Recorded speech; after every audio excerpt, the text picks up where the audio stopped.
महाराष्ट्र अनुसूचित जाति जनजाति आयोग के उपाध्यक्ष धर्मपाल मेश्राम ने पुणे में पत्रकारों से बातचीत में कई अहम बातें साझा की।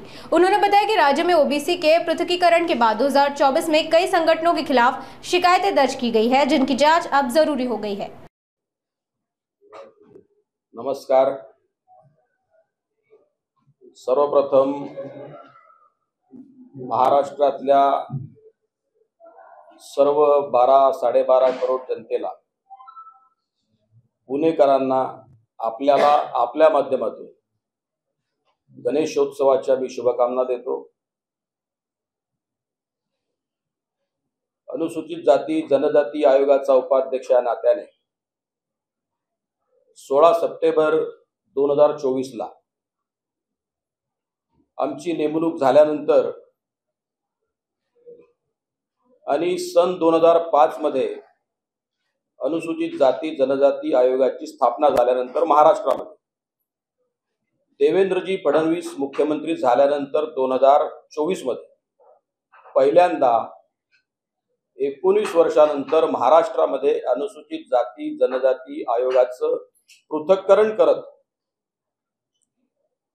त्याला वैधानिक दर्जा देखील देण्याचं काम माननीय मुख्यमंत्री देवेंद्रजी फडणवीस यांच्या कार्यकाळात झालेलं आहे। मी आपल्या माध्यमातून त्यांना धन्यवाद देतो। सामाजिक न्यायाबद्दलची त्यांची प्रतिबद्धता, संवेदनशीलता या माध्यमातून दिसून येते आणि अनुसूचित जाती जनजाती आयोगाच्या माध्यमातून महाराष्ट्रभरातील अनुसूचित जाती जनजातीच्या सर्व नागरिकांना कोणत्या पद्धतीने न्याय देता येईल आणि सामाजिक आर्थिक शैक्षणिक न्यायाची प्रतिबद्धता ही दाखवता येईल, ती प्रतिष्ठापित करता येईल या दिशेने अनुसूचित जाती जनजाती आयोगाचा प्रवास सुरू आहे। मी कालपासून पुणे विभागाच्या ह्या दौऱ्यावर त्रिदिवसीय दौऱ्यावर आलेलो आहे। काल मी पहिल्यांदा अनुसूचित जाती जनजाती आयोगाचा उपाध्यक्ष या नात्याने एक 3-4 विषयांवरती सुनावण्या घेतल्या। खरं तर सर्वप्रथम महाराष्ट्रामध्ये बार्टी असेल, टार्टी असेल, सारथी असेल, महाज्योती असेल या सर्व संस्थांच्या माध्यमातून महाराष्ट्रभरातील अनुसूचित जाती जनजाती निवड नव्हे तर ओबीसी आणि मराठा समाजाच्या होतकरू तरुणांना नागरिकांना देखील कोणत्या पद्धतीनं नोकऱ्यांसाठी त्यांना प्रशिक्षित करता येईल, त्यांना कोणत्या पद्धतीनं प्रशिक्षण देता येईल आणि त्यांचं देखील महाराष्ट्राच्या या जडणघडणीमध्ये महाराष्ट्राच्या विकासामध्ये कोणत्या पद्धतीचं योगदान निर्माण करता येईल या पद्धतीचा प्रयत्न या संस्थांच्या माध्यमातून होत असतो। दुर्दैवानं हे होत असताना या संस्था पारदर्शी पद्धतीने आणि प्रामाणिकपणानं काम करतात का, तर अनेक वेळेला आमची जी निरीक्षण आहे त्याची उत्तरं नाही अशा पद्धतीकडे नेतात। मला एका संस्थेची,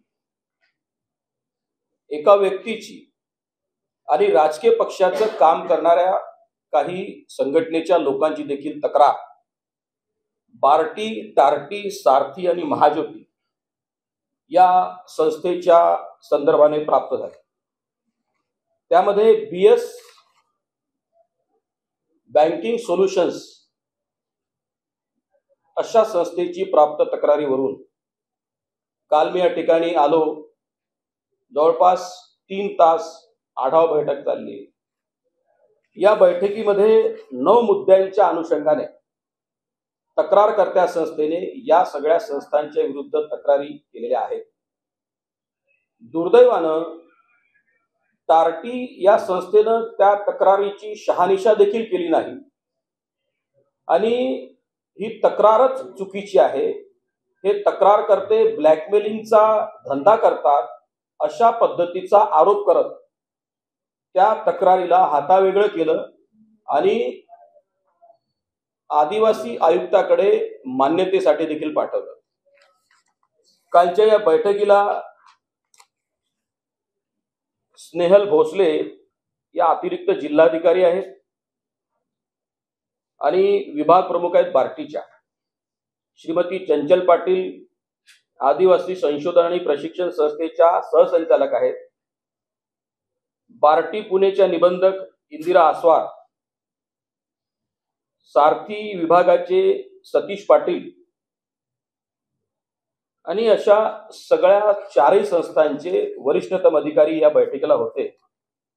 दुर्दैवाने ते कोणत्याही प्रश्नाची उत्तरं मला समाधानकारक देऊ शकलेली नाही आणि त्यामुळे पुढच्या 15 कामकाजाच्या दिवसांमध्ये या BS संस्थेच्या संपूर्ण कारभाराची रीतसर चौकशी करत तत्काळ प्रभावाने कार्यवाही करावी अशा पद्धतीचे निर्देश मी या ठिकाणी दिलेले आहेत.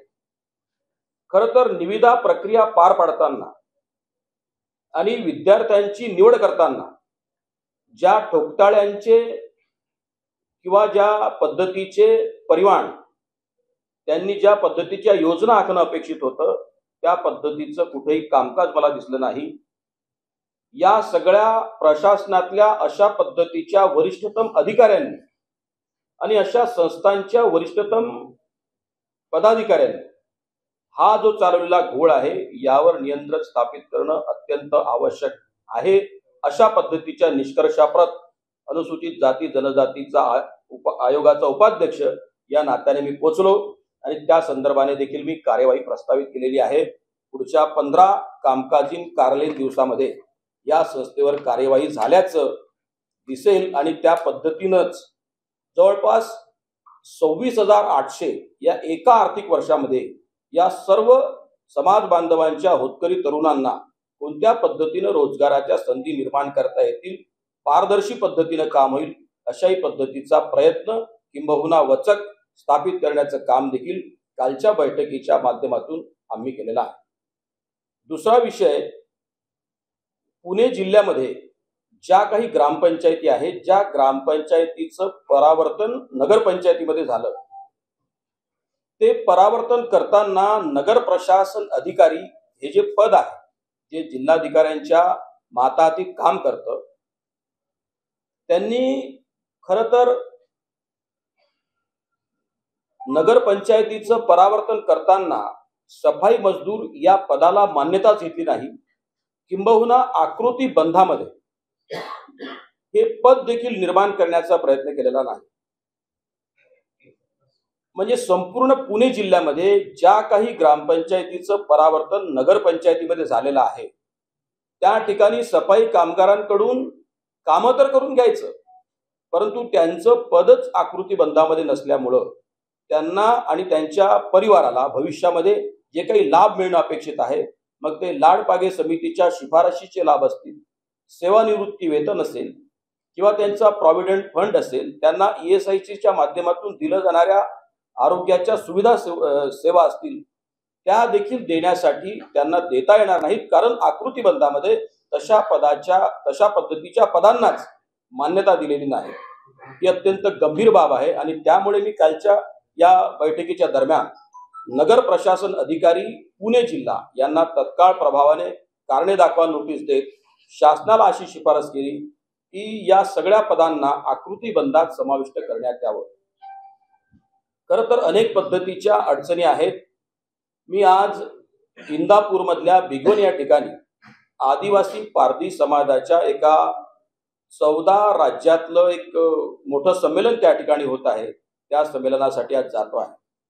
अनुसूचित जाती जनजाती आयोगाचा उपाध्यक्ष झाल्यानंतर गावाच्या बाहेर कुठेतरी डोंगर कपारीत राहणारा आदिवासी पारधी बांधव आहे, त्याला राहण्यासाठी घर नाही, त्याला पालावर राहायला लागतं.